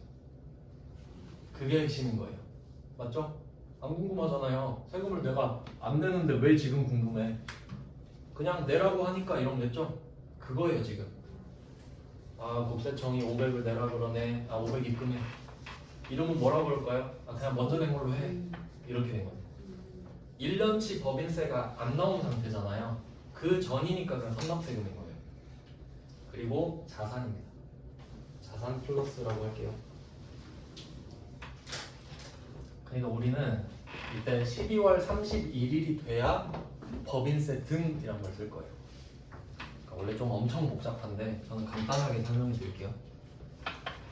그래서 12월 31일이 되면 법인세 등이라는 비용을 쓸 거예요. 이때는 세금 계산했겠죠, 하겠죠. 근데 그 전은 관심 없잖아요. 그러니까 그냥 선납세금. 일단은 내라고 하면 어떡해? 그냥 먼저 냈다. 선납세금. 자산. 나중에 이만큼은 안 낼 거니까. 자, 그러면 이 정도는 이해되시죠? 그러니까 이게 답이 너무 쉬우니까 안 내는 것 같아요. 그리고 이 중간연합세액 뒤에 괄호 안에 자산으로 처리돼 있죠. 한 줄 그어주세요. 왜냐면 법인세 중간연합세액은 답이 선납세금으로 정해져 있거든요. 얘가 자산이에요. 근데 얘를 비용 처리해라 그런 말은 없어요. 무조건 답이 얘거든요. 그러니까 이 말은 필요 없는 거예요. 자산으로 하라는 말 없어도 자산이 답이니까. 답이 정말 쉽죠. 보통 예금 나갔습니다. 그 다음에 이제 2번으로 볼게요. 2번. 자, 갑자기 주제가 바뀌어요. 2번 보시면, 자, 보통 예금 계좌를 확인한 결과 결산이자 50만 원에서 원천징수 7만 7천 원을 차감한 금액이 입금되었다. 자, 이 두 개를 한번 비교해 보세요. 1번이랑 2번이랑. 상관관계가 보이시나요? 둘이 엄청 밀접하다. 역시 1번, 2번 자연스러워 이런가요? 1번은 중간연합세액했고 2번은 이자 받는 거고 갑자기 주제 바뀌었죠. 하지만 공통점이 있지. 2번은 이자를 받으면서 은행이 원천징수를 하겠네. 그러면 1번, 2번이 똑같아요. 왜냐면 내기 싫은데 냈어. 1번 지금 내고 싶어서 낸 거 아니죠. 2번은 7만 7천 원 삥 뜯겼잖아요 지금. 그러면서 은행이 야 7만 7천 원 왜 갖고 가 하니까 내가 내줄게 하고 갖고 가버린 거예요. 난 내기 싫은데 갖고 가버렸죠? 그렇게 보면 똑같아 보여야 돼요. 1번, 2번은 삥 뜯겼다. 근데 어쨌든 내준다고 하니까 이만큼은 나중에 덜 내겠구나. 이런 느낌으로 받아들여야겠죠. 그래서 이자 수익을 먼저 보시면 이자 수익은 수익이죠. 수익 플러스 써두시고 02번에 이자 수익은 수익 플러스. 그럼 이것도 약간 느낌이 세전 아닙니까? 세전. 나는 50을 원래 받아야 돼. 하지만 여러분은 절대 세전을 받을 수 없죠. 그럼 선납세금이 법인세겠죠. 우리가 내야 될 법인세. 왜냐면 난 법인이니까. 그리고 이런 체계를 이해하셔야 돼요. 그러니까 원천징수를 이렇게 뭉뚱그리는 게 아니고 내가 쟤한테 주면 쟤 세금을 내가 원천징수. 내가 돈을 받으면 쟤가 내 세금을 원천징수. 이름이 달라지는 거지. 그리고 참고로 은행은 이자는 예외라고 말씀드렸어요. 원래 법인한테는 원천징수 안 한다 그랬잖아요. 근데 이자는 또 해요. 근데 또 그 중에 우리가 은행한테 줄 때는 또 안 해요. 뭐 그런 게 있는데 그렇게 막 공식을 세우기보단 그냥 하나하나 이렇게 기억하시는 게 나을 것 같아요. 그러면 7만 7천 원 선납세금 얘도 자산 아닙니까? 얘만큼 세금 덜 낼 거 아니에요. 그리고 보통 예금도 당연히 자산이겠죠. 참고로 15.4%입니다. 네, 뭐 이렇게 됐어요. 그럼 이걸 여기다가 또 연결해 볼까요? 자, 12월 얘는 지금 8월 30일 그냥 같은 회사라 치고 별개겠지만 12월 21일에 선납세금이 또 떴죠. 금액을 그냥 합쳐서 계산해 볼게요. 그럼 얘는 500, 얘는 7만 7천 원. 이게 지금 마일리지로 쌓이는 거예요.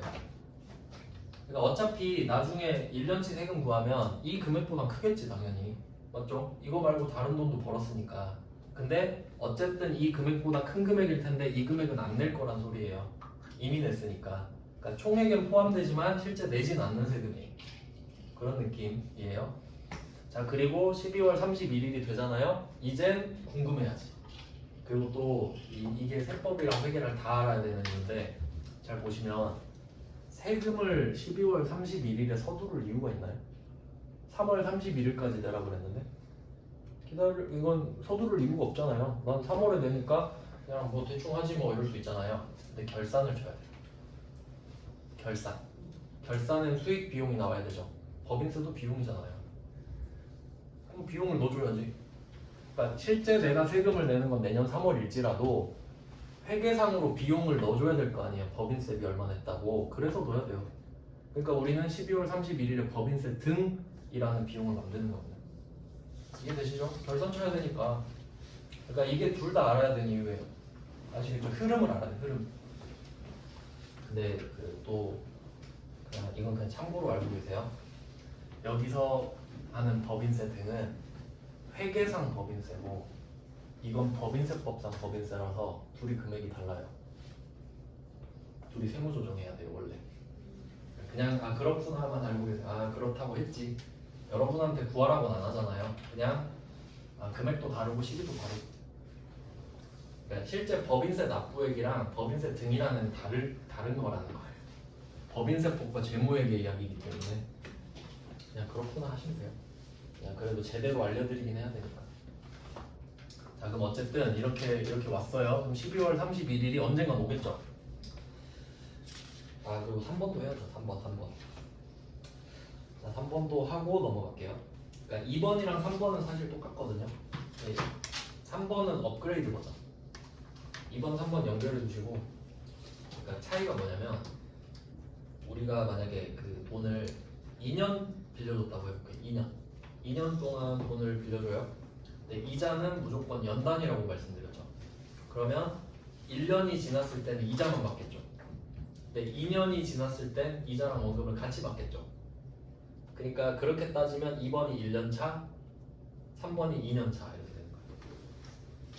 그러니까 2번은 1년은 지났는데 만기는 안 됐어. 그러니까 이자만 쏙 받고 3번은 만기가 됐는데 1년도 지났으니까 이자도 받고 원금도 받고. 근데 보시면 3번이 더 복잡하죠. 그러니까 당연히 3번도 연습을 해야죠. 2번만 하면 3번을 틀릴 수 있으니까. 3번은 밑에 공간이 있으니까 여러분 한번 적어보세요. 그 차변에 정기예금, 대변에 보통예금. 금액은 안 적으셔도 되고 그냥 이렇게 자리만. 차변에 정기예금, 대변에 보통예금. 이게 여러분이 그 정기예금 가입했을 때.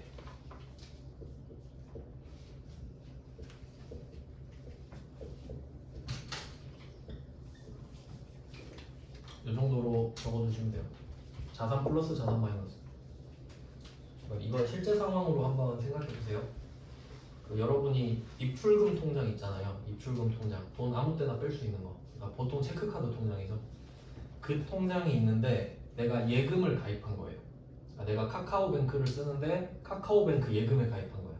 그러면 어차피 둘 다 내 통장인데 이제 못 쓰는 예금 통장으로 들어가 버리죠. 그러니까 그거 쓰는 거예요. 입출금 통장에서 예금 통장으로 넘어갔다.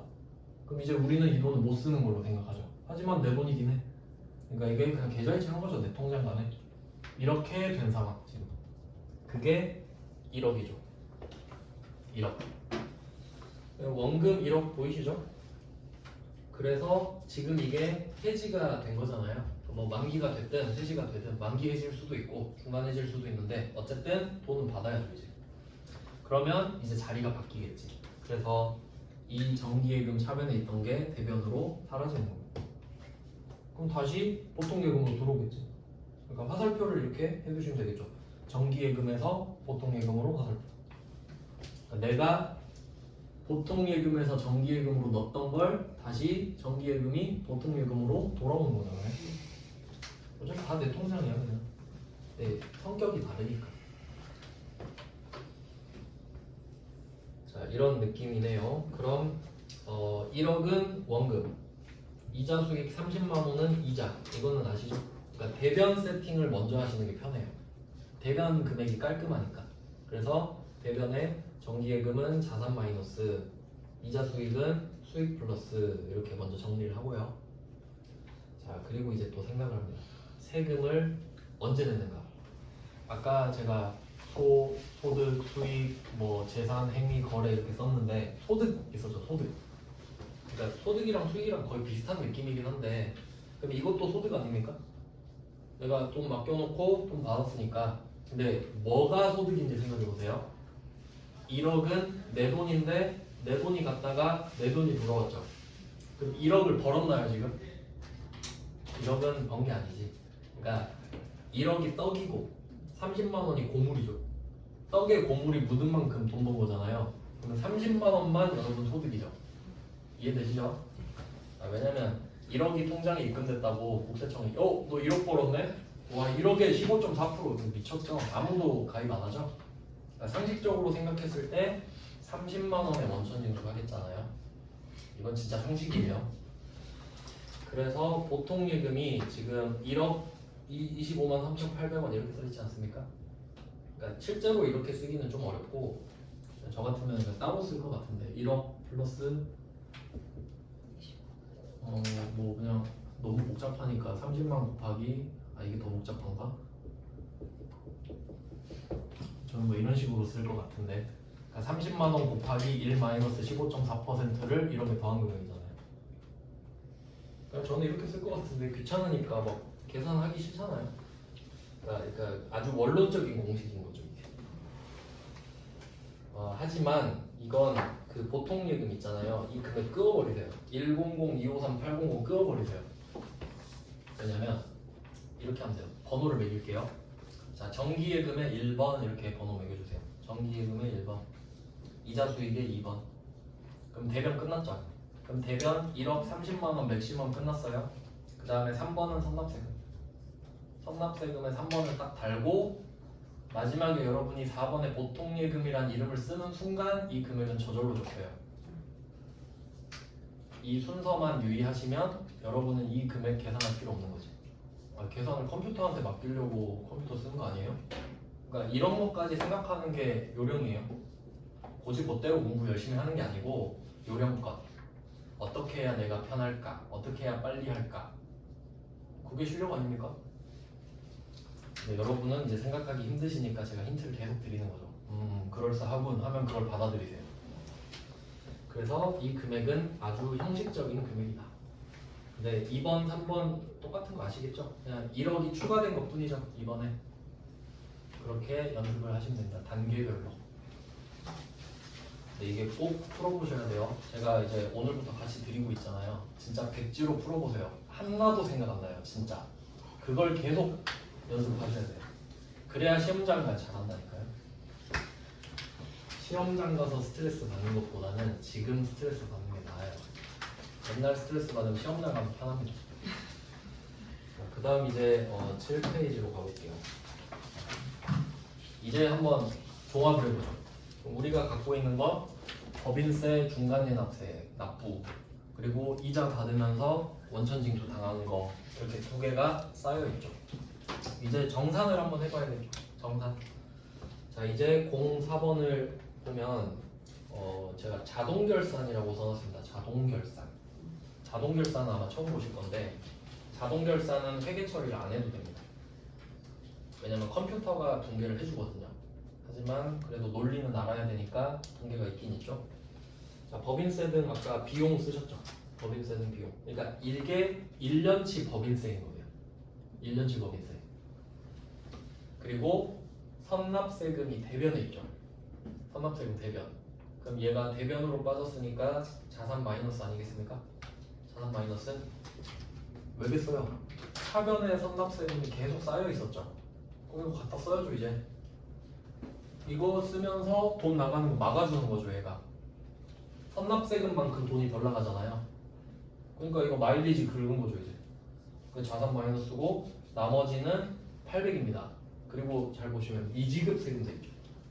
왜냐면 지금 회계 결산 때문에 12월 31일 거를 하긴 했는데 세금 받아줘요? 안 받아줘. 내년 돼야 돼요. 그러니까 미지급 세금이에요.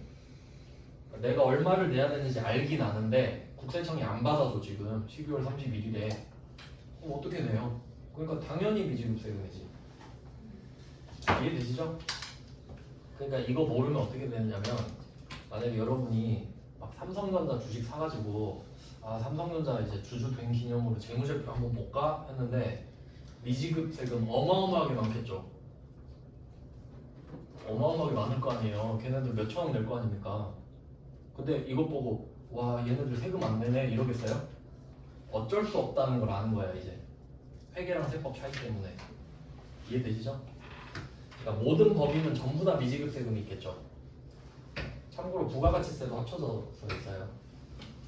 그러니까 뭐 어떻게 보는 건지 아시겠죠, 느낌이? 그런 거예요. 그리고 이제 5번도 보시면 5번 똑같죠? 4번, 5번 똑같은 문제입니다. 4번, 5번, 6번 다 똑같아요. 4번, 5번, 6번을 연결해 주세요. 근데 왜 이렇게 해놨냐면, 자, 4번은 말을 해주고 있죠. 법인세 중간예납세액이랑 이자 소득 원천징수 이 두 개 표시하세요. 4번에 법인세 중간예납세액 이자 소득 원천징수세액 이 두 개밖에 없어요. 선납세금은. 왜냐면 법인은 원래 원천징수 안 당하잖아요. 근데 이자만 예외적으로 당하니까 이자만 있어야 돼.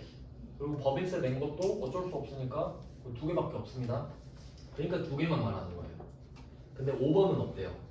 조회라고 돼 있죠. 조회 표시하세요.